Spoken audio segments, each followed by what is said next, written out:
Frantic racing action and futuristic style make it the coolest looking use of Graphics Mode 7 on the SNES, but the lack of multiplayer is a sin. At 60 FPS on an N64, it's a sight to behold. It feels faster than almost any racing game still, and the split-screen play seals the deal. Perfectly captures the frantic speed of the pod race sequence, but could do with fewer young Anakin voice clips. Seminal Shooter established the core elements of FPS, but left plenty of room for improvement. That improvement, and ultimately one of the most important games in history. An equal or better experience with more enemies and weapons than Doom, but with less consistent level quality. This early example of realistic environments in a shooter combined with its quotable protagonist make it a memorable classic. Pretty much a harder Asian-inspired Duke 3D. Not as much of a revelation, but a welcome challenge for the initiated. It's better than the reboot. A decent horde shooter with no business being called Shadow Warrior that ought to be grateful Duke Nukem Forever was a mess, or people would have been harder on it. Better than you've heard, but worse than that sounds. Fascinating to play if you know its history, but it's hard to recommend to anyone else. Entertaining and surprisingly gory N64 shooter, somewhat overlooked due to console exclusivity, but way better than Duke Nukem Forever. The game that gave us Lara Croft is a deserving classic, full of adventuring thrills, but demands a lot of patience. Duke Nukem does Lara Croft a little stiff and fumbly, but well enough to warrant a second round. Unfortunately, round 2 is a limp affair, dirtier in the wrong ways that climaxes way too early, satisfying absolutely no one. Kick-ass controls and oozing with style, but also undercooked and maddeningly difficult. It's a neat time capsule of a pre-Halo Bungie, though. Repetitive level design, but when the combat is this good, it hardly matters. Upon its release, the best console FPS yet. Good characters and emotional beats, an attempted PS2 Halo killer held back by the system it's on. A must-own, despite its cock-tease ending. The sequel story opened up Halo's universe, and the multiplayer was the first real triumph of Xbox Live. With nothing to prove, Halo 3 concludes the trilogy with comprehensive improvements without reinventing the wheel. Remove all of the original strengths and add the worst first-person cover system you can imagine. I hate this game. An unnecessary but worthy sequel that borrows heavily from the first Star Trek movie, but with quite a bit more heart. The multiplayer was a misstep. Suffers from Killzone 2's baggage, but more creative visuals, an interesting plot, and Malcolm McDowell all win me back. As a PS4 launch, it's sometimes gimmicky, but otherwise the best-looking and playing campaign of the series. Naughty Dog's mix of cover shooting, puzzle solving, and platforming apes the form of blockbuster adventure flicks, but feels unoriginal. Raises the stakes, expands the scope, improves the presentation in every way, and succeeds where the first one fell short. By now, the formula is getting stale, although, judged on its own, it's even better than Uncharted 2. It's a comedic budget shooter packed with funny jokes, but padded out with uninteresting gameplay. Its well-designed controls and light, simple missions made for a well-realized PSP shooter. When the sequel tried to be a more ambitious, full-scale FPS, it just highlighted the limitations of the system and wasn't much fun. Decent as an action shooter, decent as survival horror, blended well and elevated by awesome monster designs. Louder, flashier, and better animated, but kinda try-hard and uninspired compared with the original. This trashy, cliché-ridden goth fantasy delivers the goods with a side of cringe. Textbook guilty pleasure. This trashy, cliché-ridden goth fantasy delivers the goods with a side of cringe. Textbook guilty pleasure. This trash delivers the side of cringe.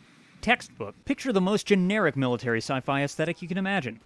Now make it more generic, clunky, unbalanced, and uneven, but partially rescued by entertaining powers and the sheer weirdness of it all. A bright, stylish brawler full of G1 fan service with a better story than you'd expect, just wish it was longer. Graceful acrobatics and magical storytelling made this one of the best platforming games ever. This sequel's gameplay is arguably better, but the aesthetics are inarguably worse. Hope you like Godsmack. Taking the best elements of the previous two games and adding some light stealth, it's not quite as good as The Sands of Time, but it's a fulfilling return to form. It's pretty, and the freerunning is still great, but the combat is terrible, and despite likable characters, the story fails to engage. An unnecessary addendum to the trilogy that gets by on looks and the solid gameplay foundation, but never really feels like it belongs. Meant to succeed Prince of Persia, the ambitious, highly cerebral open-world free-running sci-fi historical fiction game is almost completely buried under its own weight. The quality of life improvements across the board, as well as a truly great protagonist in Ezio Auditore, finally transformed the series' ambition into greatness. So naturally, they coast on it and it gets a little dull. The gameplay doesn't evolve much, but the story finally has some real payoff, resolving major character arcs in powerful and moving ways. A fully open-world Assassin's Creed game on PSP is a legitimately impressive technical feat. It does unfortunately suffer from the first game's gameplay issues. The combat is simplistic, the puzzles are dumb, and the presentation is cringeworthy, but would you believe it's not terrible? Of course it's good, but revisiting it is a reminder that Warcraft used to have a lot more grit and personality than it does now. Polishes the first game's foundation to a shine, and opens up the strategic possibilities with boats and aerial units. Based on Warcraft 2's basic gameplay, the new sci-fi property had much higher stakes, and the factions were so well-balanced and unique that it remains one of the best strategy games ever made. The game haphazardly pulls ideas from other shooters and falls apart from sheer jank. Die Hard deserved better. A package with one game per movie at that point, only two of them any good, and only one of those enjoyable with a standard controller. It's not the bargain deal it looks like. Goofy, gory, campy pulp with great levels and a decent variety to the action. Not fine art, but a damn good time. Despite increased budget, scope, violence, fantasy elements, and impressive visuals, the lack of charm makes it desperately bland. It's everything wonderful about Return to Castle Wolfenstein, but with genuine emotional depth, which you wouldn't think Wolfenstein needs until it has it. Just fucking buy it already. It sits weirdly in the series. The story isn't as good as The New Order, but the gameplay is honestly just a touch better, just harder. A competent shooter with a crackling cel-shaded style style that suffers a bit from awful checkpoint placement and standard gameplay. It had potential. A unique concept that mixes rhythm with combat strategy. It's easily one of the best games on the PSP. Not quite the Heir to Doom's formula it postures as, but it's damned intense and surprisingly pretty considering its low budget. An ever so slight improvement over the first game, with more varied enemies and fewer moments of straight trolling the player. It's weird, garish, excessive, juvenile, misbegotten, obnoxious, and I love it. The console-exclusive title follows the series rules a little too closely and ends up losing the anarchic spark at the core of the series. Not weird enough, not excessive, juvenile, or obnoxious enough, but plenty misbegotten because it actively undermines the strengths of a serious Sam game. A complex stealth game with big ideas, but it handles awkwardly and runs like shit. As much a media experiment as a game, the unpolished result is more curious than it is fun. An engaging, non-linear hovercraft game turned into a punchline by an AVGN takedown it didn't deserve. Garbage basketball game that runs like shit, looks like mud, doesn't have Snipes or Woody, and yes, I can jump. Deliberately fucking stupid and fun enough. Far from the best build engine game, and far from the worst. A fun, dumb, irreverent piss take guaranteed to put a smile on your face. Tonally, it's like Redneck Rampage, but with zombies. Bonus points for Joe Lieberman taking it seriously. Clunky but visceral zombie horror that's aged in charming ways that undermine the terror, but add to the overall enjoyment. An intriguing protagonist-swapping spin on classic survival horror that can't quite match Resident Evil in grace or competence. Naughty Dog's masterpiece spins a poignant and upsetting tragedy from classic zombie tropes in games and film. It's the company's best game. Authentic presentation and Bruce Campbell's performance don't outweigh the atrocious game design.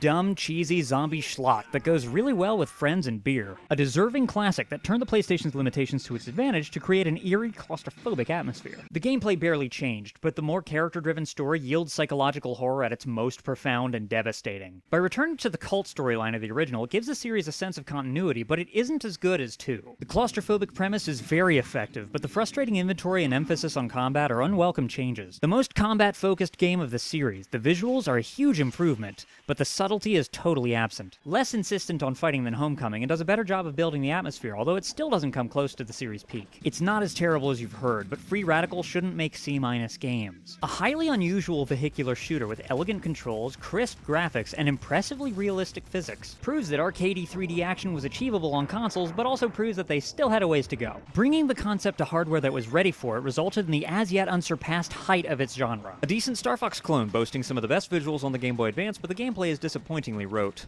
Formulaic as hell, but the sci-fi body horror vibe and immersive HUD will suck you in. A tough-as-nails side-scroller with great animation and personality to spare, but sometimes the cluttered screen undermines the action. The well-worn platforming gameplay lets you really soak in the gorgeous sights and sounds. It's a trippy treat. The translation to 3D makes its world seem even more immersive and dreamlike, one of the genre's best. A great tongue-in-cheek action game with some technical issues that mixes classic FPS elements with very forward-thinking gameplay features. A decent shooter that doesn't feel all that much like Sin, and it seems like they withheld a lot for future installments, which will never happen. As a fan, it was so fucking cool in '96, but it's a mixed bag of wildly inconsistent level quality, the bike chase being the worst. High-quality sound and gorgeous detailed graphics make this dogfighter the most authentic Star Wars game on the N64. Somehow, it's a working distillation of the Kirk and Friends dynamic into Zelda gameplay with genuine artistic merit.